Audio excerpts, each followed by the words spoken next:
నమస్కారం, ఘంటారావానికి స్వాగతం. ముందుగా ప్రధాన అంశాలు. తూర్పుగోదావరి జిల్లా నల్లజర్లలో సీఎం పర్యటన. రైతన్న మీకోసం వర్క్షాప్లో స్టాళ్ల పరిశీలన.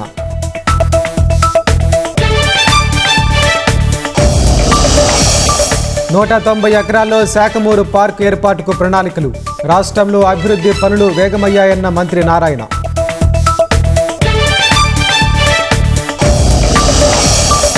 బెత్వా ప్రభావంతో నెల్లూరు జిల్లాలో విస్తారంగా వర్షాలు. లోతట్టు ప్రాంతాల జలమయం, రాకపోకలకు అవస్థలు.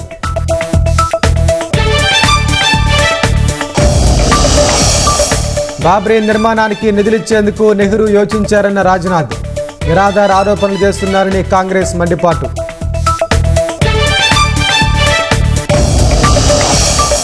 ముప్పై దేశాల పౌరులపై ప్రవేశ నిషేధ ఆంక్షలకు సిద్ధమైన అమెరికా. నేషనల్ గార్డులపై కాల్పులు జరపడంపై ట్రంప్ చర్యలు.